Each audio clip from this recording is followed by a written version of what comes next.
Hello বন্ধুরা, কেমন আছো? আশা করি সব ভালো আছো। আজকে আবার একটা রেসিপি নিয়ে আসি, দেখবে। রেসিপি যদি ভালো লাগে লাইক করে দিও। আজকে আম দিয়ে পিঠে বানাবো, তার জন্য এখানে একটা আম নিয়ে নিয়েছি আর এক বাটি ময়দা নিয়েছি আর সামান্য চিনি নিয়েছি। আম শেষ হওয়ার আগে এইরকম করে একবার পিঠে খেয়ে দেখবে, খুব ভালো লাগে। আমটার আমি খোলাটা ছাড়িয়ে নিচ্ছি, দিয়ে মাড়িটা বের করে নিচ্ছি। আমি এটাই করে আমের মাড়িটা বের করে নিচ্ছি। তোমাদের যাই সুবিধা হবে তোমরা তাই করে বের করে নেবে আমের মাড়িটা। এটাই করে আমি করে নিচ্ছি, এরকম করে করে। এটাই করে করলে টপ টপ হয়ে যায়। এই দেখো, দেখতেই পাচ্ছ টপ টপ হয়ে গেল। এরকম করে আমি বের করে নিচ্ছি। এই দেখো, আমের মাড়িটা আমি বের করে নিয়েছি, দেখতেই পাচ্ছ। একটা আমের মাড়ি বের করে নিয়েছি। ময়দাটা দিয়ে দিচ্ছি, এক বাটি ময়দা দিয়ে দিচ্ছি। এক বাটি ময়দা দিয়ে দিচ্ছি। সামান্য চিনি দিচ্ছি। আমি যেহেতু মিষ্টি আছে ওই জন্য সামান্য দিচ্ছি, তোমরা তোমাদের মতন চিনিটা দিবে। চিনিটা দিয়ে দিচ্ছি। সামান্য নুন দিচ্ছি, নুনটা তোমরা দিতেও পারো নাও পারো। সামান্য দিচ্ছি নুন। এক চামচ পাউডার দুধ দিচ্ছি।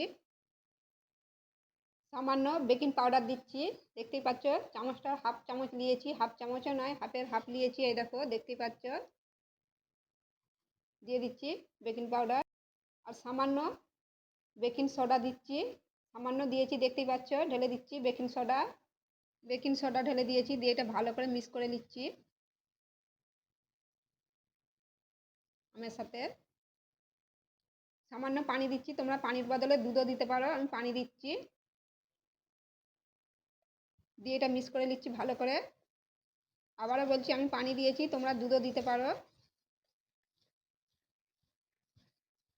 সব কিছু দিয়ে এটা পানি দিয়ে ভালো করে ফেটে নিয়েছি। এটা কিন্তু ভালো করে ফাটতে হবে।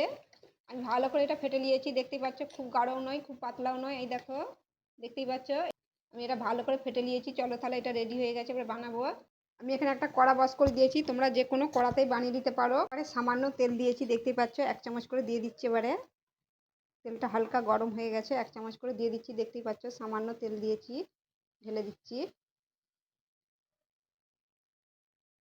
একটু গোল করে দিচ্ছি। তোমরা বড়ও করতে পারো, ছোটও করতে পারো।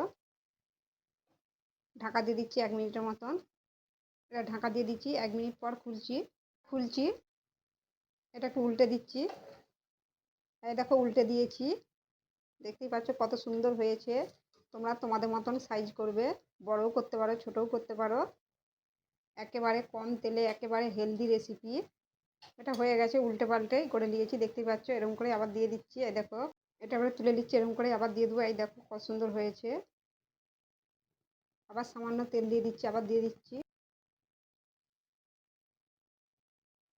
গোল করে দিচ্ছি, এরকম করে করে।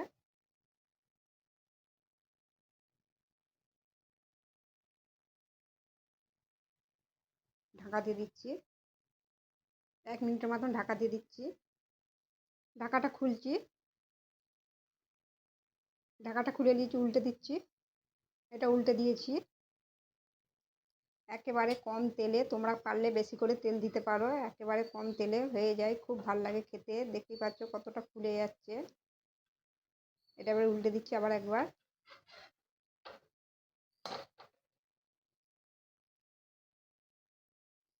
এটা হয়ে গেছে, উল্টে পাল্টে ভেজে দিয়েছি, দেখতেই পাচ্ছ। তুলে নিচ্ছি, এটা বেশি টাইম লাগেনি। এটা তুলে নিচ্ছি, এরকম করে আবার দিয়ে দিচ্ছি। আবার দিয়ে দিচ্ছি, আবার ঢাকা দিয়ে দিচ্ছি, এরকম করে উল্টে পাল্টে করে দিচ্ছি। এই দেখো বন্ধুরা, সবগুলোই বানিয়ে দিয়েছি। খুব সহজে ঝটপট বানানো হয়ে গেল, খেতে অনেক অনেক ভালো লাগে। কম তেলে একেবারে হেলদি রেসিপি, দেখতেই পাচ্ছ। এই দেখো কত সুন্দর হয়েছে। এই দেখো, আমের পিঠে রেডি হয়ে গেল। এই দেখো কত সুন্দর হয়েছে, দেখতেই পাচ্ছ। রেসিপি যদি ভালো লাগে লাইকও করে দিবে, শেয়ারও করে দিবে। আবার অন্য ভিডিওর সাথে দেখা হবে। সবাই ভালো থেকো।